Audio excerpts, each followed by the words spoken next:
We've been keeping bees for about 23 years. We always tell people that the first few years we weren't beekeepers, we were bee killers. It was something you have to learn. You don't just get a hive and put bees in it and expect them to live. And we learned the hard way. How do you know when your hive is doing well? Look for the eggs. If you try to find the queen, you might kill her in the process of trying to find her.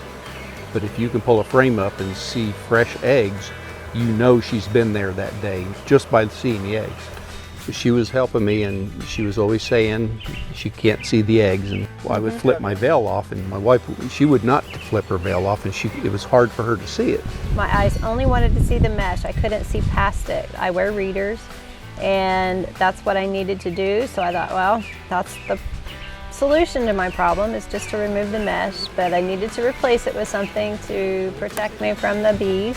And she kept talking like, why don't we come up with something that we can make it easier to see? And that's how it started. And she had some ideas, and we just kind of ran with it. Yeah, a friend of mine had a 3D printer, and he did the 3D work for me, electronic data, and he did some parts that we played with, and we liked it. So then we got with Catalyst. We showed them our prototype, we showed them our 3D data and the drawings that I had, just napkin sketches, and they took it and they ran with it, and I was just amazed at how well they developed it and fast that they did it. When they first told me they could build a aluminum mold, that kind of shocked me a little bit, because being in the automotive industry, I was used to harder steel type tooling. But then they told me that they can guarantee me like 500,000 shots before we'd even see any type of wear. If we do have any type of wear, they'll take care of it right in the house, no problem. And that's just something that's unheard of in the industry, so there's no way I could pass that up. It seemed that everyone, right down to the guy operating the machinery that was making our parts, was interested in our parts. He had ideas of improvements that he made suggestions, and they were good ones. You know, he was interested in the whole process as well, not just the guys up front.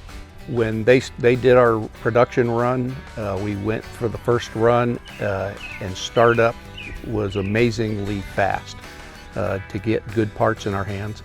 We took several home. I think they ran about 20 that we could play with, and we were going to nitpick them and try and find something wrong, and we couldn't find anything wrong. We turned around and said, hey, let's run production.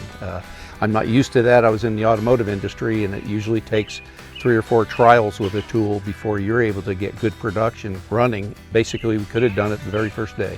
And with those production parts that they ran, we've been selling them since. So it's been really fun working with them. I feel like Catalyst will be 100% behind us too. If anything we want to do with our mold, or we want to change with our frame design, they're right there with us. They would help us figure that out and make it possible. Oh yeah, and if we come up with another idea for the beekeeping industry, we'll definitely go to Catalyst to have that mold made and run production there.